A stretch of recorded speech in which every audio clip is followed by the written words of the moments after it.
All right, good morning, boys and girls. Ross Bismarck here again for this week's edition of Coffee Break. As we've talked over the last couple of weeks about sales funnels, we've just dug a little deeper each week, and this week we're going to go even deeper. But first and foremost, I want to thank everyone that either sticks with us and watches live or checks out our videos after the fact. I do have one request though. I would love it if you could give us some feedback. We would like to know, how we're doing. So. How's my presentation style? Are the topics relevant? Too short, too long, not deep enough, too deep? And also, I'd love to know what kind of topics are actually, things that you guys are needing help with, needing support in, whether it's related to anything marketing in general, digital marketing specifically, or even automation in marketing. Obviously, those are areas we focus on a lot here with our team. So if there's anything that is going on or you're trying to accomplish something, perhaps we could do a discovery call or a brainstorm session to try to help you through that and help identify, either how we can help or what tools you might be needing to use to be able to accomplish whatever those goals are. So please leave comments below here on Facebook, YouTube, or drop us a note. And we'll get back to you as soon as possible. All right, so let's quickly summarize the last couple of weeks what we've talked about. We've talked about a very simplistic sales funnel. I'm going to take us back there for just a second and share what those 5 steps are. And I'm going to show you a live, well, it's not live yet, but let's say we're close to getting live, a sales funnel that we're building for a new product that we're about to launch. And the only item, which is the follow-up funnel, we don't have that. It's not easy to show that, but it would be basically what would happen after the fact, after someone has purchased through our funnel, what happens, communication-wise, what we send out immediately. So it's not something I can really show an example of, but you can imagine that once they purchase, they've received an email thanking them, of course, and then after that, we would send out additional information to help them onboard onto our new platform. So I'll take you there in just a second, but one of the things I wanted to dive a little bit deeper into this week, and I'm going to try to get to 3 or 4 items. I just don't know if we'll have enough time, but some of the questions that I've seen, and one question I actually got from someone is, how do we create a lead magnet? And a lead magnet is actually one of the steps in that sales funnel. And I'll really quickly define what that is. You're basically attracting potential customers to you based on value that you're giving to them, right? In exchange for that value, they're willing to give you their contact information or at least their email address, which is on our side a great benefit because you want to continually build your list to be able to communicate with them. And we also talked about how that value actually adds up to sort of math and real dollars, right? So if you continually build your list, but you don't do anything to nurture or talk to or communicate over the long term, the expectation is that you would still earn about a minimum of $1 per person on your list. So if next month you decide to do a big campaign and you get 217 people on your list, you can expect that over the coming months that you'd make approximately $217 per lead. But that's assuming that you don't do anything. The point here is, though, that you should do something, right? You should communicate on an ongoing basis, continue to provide value. Don't try to sell. I would recommend every 3 to 4 communications be of value, and then come up with something that you're offering, maybe it's an upgrade to your system or another product you think that would benefit their business. So the sales funnel, the lead magnet, I will leave that for the end. If we don't have time, then we probably will talk about it next week. Inside let's say a more or a less traditional sales funnel might be where you want to upsell, so get them to continue to spend additional funds with you. And a downsell would be still trying to get money from the person that just said yes to you, right? So they've gone through your funnel, they like what you're offering, and they buy, right? And after the term that they buy, the next step would be the sales page of potential offer, right? Well, if they said yes, they pulled out their credit card, they got the information, and they spent the dollars with you. At that point, it might be a great idea to say, well, since you've got this, which solves the problem we've presented in our ad and our funnel, we have something that might be of interest or additional interest to you that either benefits greater on top of what you've already provided the value, or in a different area, but still somewhat related. Obviously, you don't want to sell a car here and then way over here you're selling pizza because it obviously has no relevance. So the idea is to provide an upsell because they've already said yes to you. They've got the credit card out. The best time to ask them to buy is when they've already bought. So you would continue to upsell. Now, I'll give you a great example, right? I literally just this morning purchased a WordPress theme for a website of a client of ours in the United Kingdom. And as soon as I purchased the license, the very next page said, hey, for the next 30 minutes, we're offering you a lifetime access if you just upgrade to this amount, right? That's a great example of an upsell. Now, had I said no, right, a perfect downsell would be, well, great, we understand that you don't want to upgrade, to the lifetime. How about if you prepay the year or 5 years or 2 years or some sort of a in between, and you still have a greater savings, and it gives you some longevity with the use of that theme. So in my opinion, that was a great upsell. They could have then offered a downsell if I said no to it. That's what a downsell is. You're still saying, okay, we've sold you this.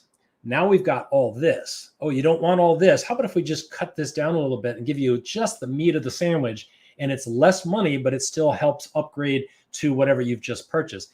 A great application to this is when you sell software, right? So you might have a specific basic version, then you have a pro version and you have a reseller version, you have, different versions that people can upsell to and continue to say yes to you, even if it's an incremental extra amount that you're selling.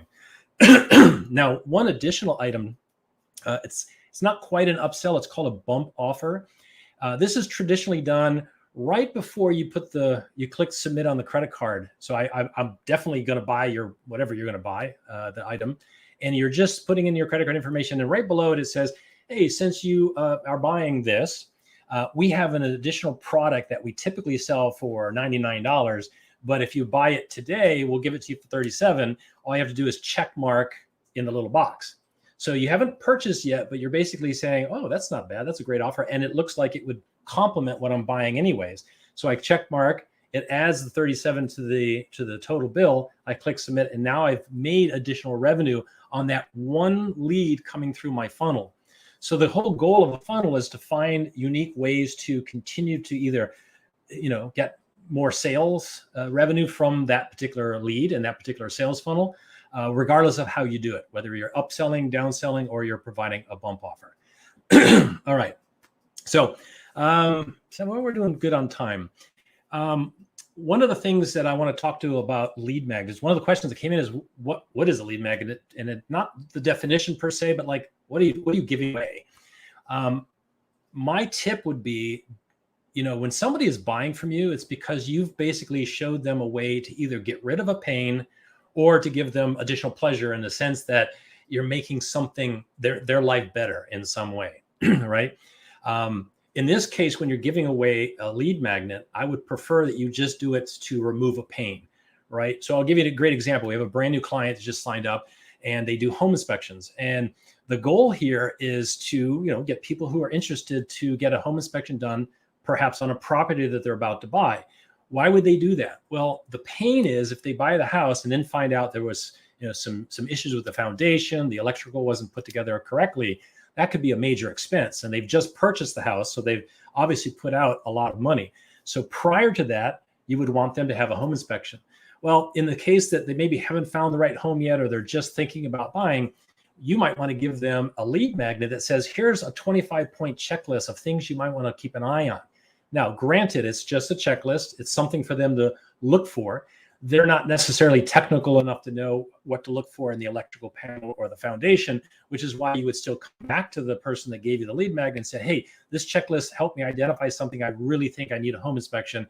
You've provided value. You've given it away for free. You've been able to communicate with them now because you have their email address. And at the end of the day, in your checklist, PDF, whatever, you've got an easy way for them to contact you to say, hey, I really need your assistance with home inspection. You could do the exact same thing for someone who's looking to sell a house, right? Maybe, in the next year or so, we're looking to sell our house. So that checklist that they're getting is something that they would want to go through now, before the hassle of getting people to come in and do, are excited about buying your house. And then they find, the roof is leaking, or there's an issue, there's a hole somewhere that needs to be fixed. It'd be nice to have that taken care of ahead of time. So these are the kind of lead magnet ideas that are relevant to your business, the kind of service you provide, and think about what pain could I help take away with a free report or a free audio file. It could be an interview of someone that you documented and wrapped up into a lead magnet, said, hey, I interviewed this person who is exceptional in XYZ, and is relevant to your business. So people that come to you for support, this person, is really good at YouTube advertising as a great example, right? So in my business, if we do advertising for you and you want to do something on YouTube, it'd be great if I could give away a free interview of a friend of mine that I know that is exceptional in YouTube advertising. So that would be providing great value. All right. So let's go on to showcase this. This is what we talked about last week. I'm going to share my screen real quick. And I will get rid of this. All right. So if you remember from 2 weeks ago, we actually showcased this, and it's taking a second here to load. This is our brand new platform. It's called RAMP. It's our ROI Automation marketing platform. And this system helps us with a lot of the different functionality of things that I've showed you in the past, with like our universal inbox, as well as, in this case, our step-by-step funnel. So this is where we would create each of the different steps in a funnel. And I'm going to show you real quick the homepage of our website. So this would be step 2. Step 1 would be where we're putting out a Facebook advertisement, right? Let me click, make sure, there we go.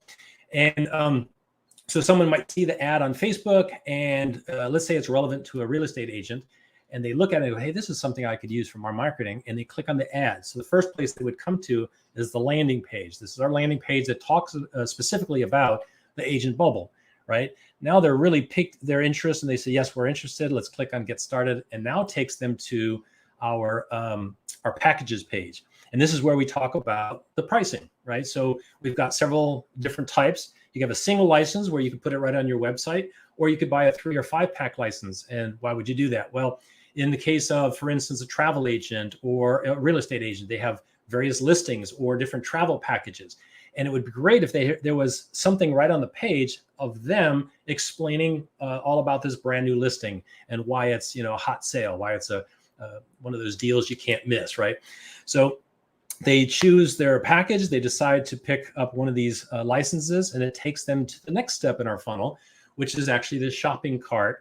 And you'll see here that I actually have an upsell option right inside of this page. So there's the monthly. Now they may have chose that, but I'm also offering them our annual license, which they can choose here. And you can see that changes the pricing on this side, right? So once they click continue and they add their payment information and they've now purchased, it now takes us to a thank you page.